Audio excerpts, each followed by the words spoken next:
I'm gonna pause. Did I do that right? Too salty? No. Too salty? Oh yeah. Too sweet? Yes. No. Can't be that bad. Until I blundered it. Cut, edit. All right, here we go.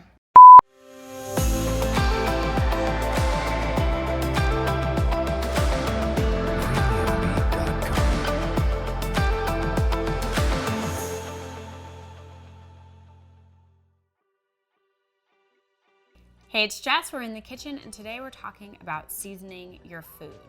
I think one of the most frustrating things home cooks experience is that they put all this time and energy into creating foods that no one will eat. And I'm probably here to tell you that it might be because they're bland.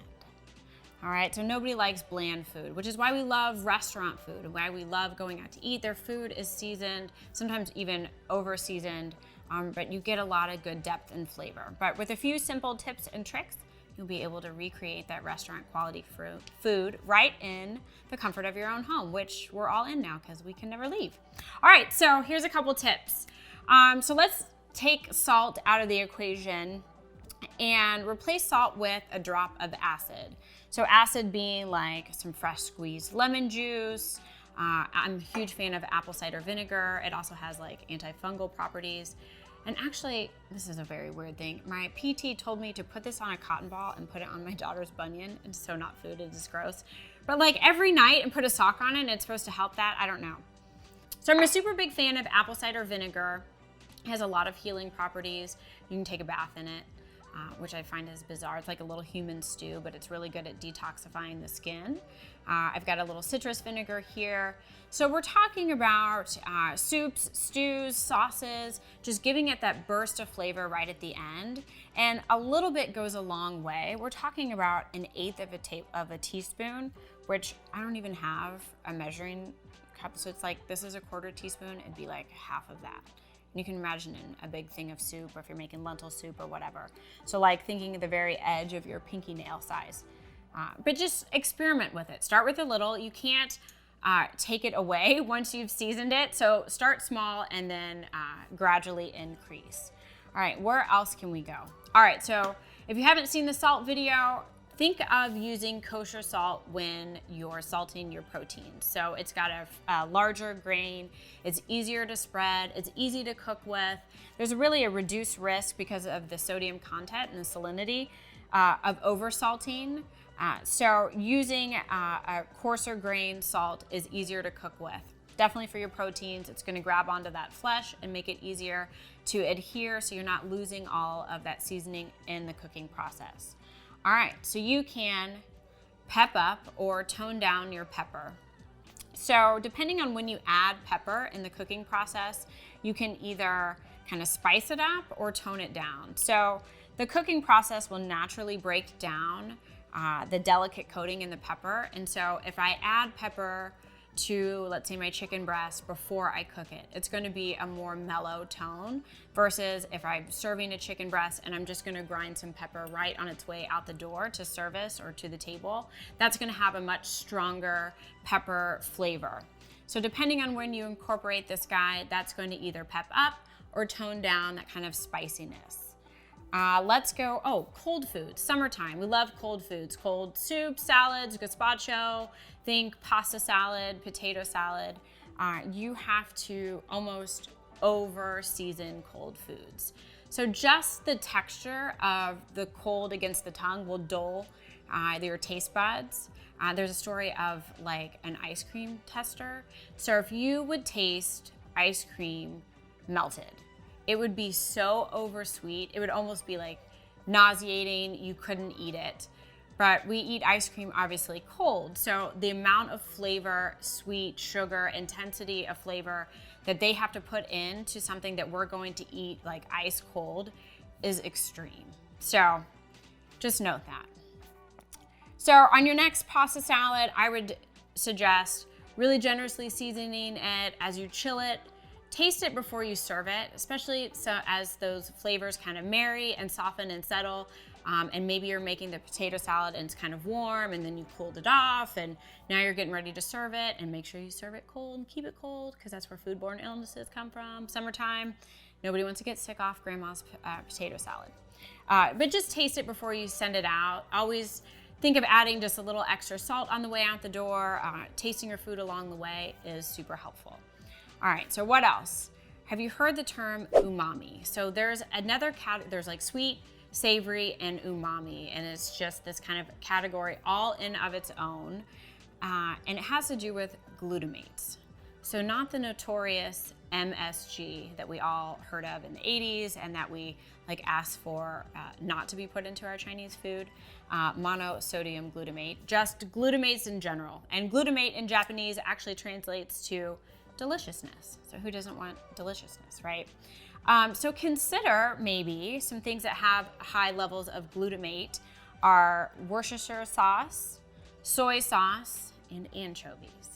So thinking about adding a little bit of this into some of your savory dishes to give it another level or depth of flavor. So not shying away from what the Japanese refer to as deliciousness, if I could get that word out. All right, so let's talk herbs. I think one of the other big mistakes that I see home cooks do is when to put in their herbs. So a lot of it has to do with, well, let's see the first form. So are they dried or fresh? So dried herbs are always going to be added at the beginning. So when you're thinking of making your homemade pasta sauce, you're going to add your dry herbs along with your tomatoes, onions, carrots, getting that all good. You're not going to put dried herbs at the end because they're not going to have time to develop flavor and to cook and really add seasoning to the sauce. The same with some of your heartier fresh herbs. So consider your thyme, rosemary, things like that are very kind of hardy. These are like little trees that can remind you. So anything that looks like it could be planted and stick up out of the earth, think of adding that at the beginning. These are herbs that are going to withstand the cooking process, that are actually going to get better as you continue to cook with them. Sage is another one that you would add at the beginning of the cooking process. And then we have all your lovely, delicate fresh herbs. So I have dill, tarragon, parsley, oregano, chives, basil falls in this category, cilantro. So these are very delicate. You're gonna add them just right before service or at the very end of the cooking process.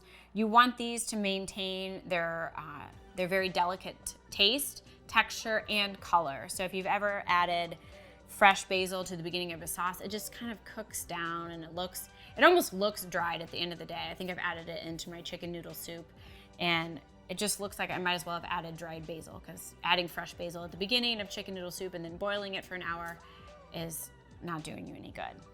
So just adding your fresh herbs at the end are going to give you a lot of vibrancy, color, taste, and texture. All right, so the question comes, Jess, what do I do if I fuck up? I'm like, I got a little heavy-handed with the salt, or I went way too extreme on the cayenne pepper. Well, generally speaking, the damage is usually done. All right, there are a couple rules of thumb that we can try to make some minor adjustments before you have to throw the whole thing out and order pizza. All right, so if you think of making adjustments, you want to start with something on like opposite ends of the spectrum. So let's say you over-salted something. So it's like way too salty.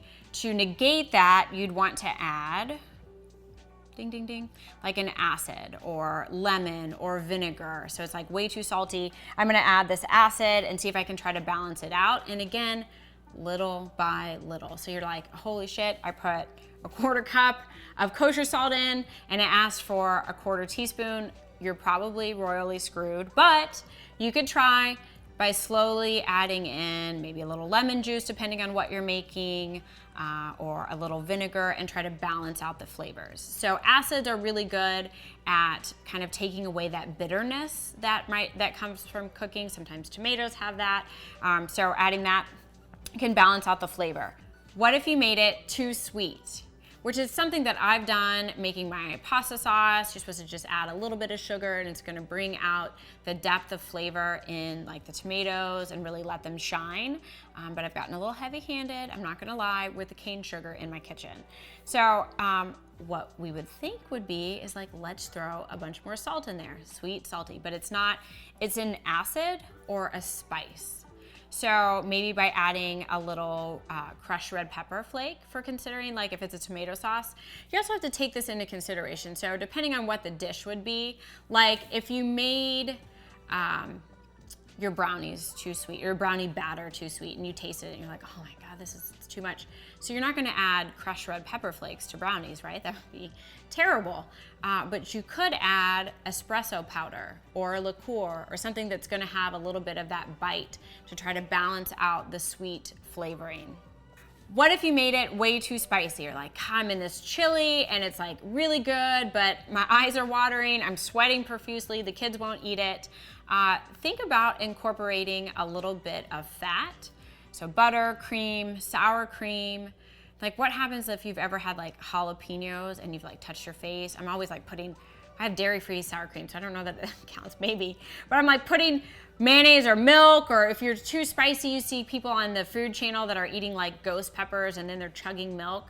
So you think the fat in that milk is going to try to negate some of that spice.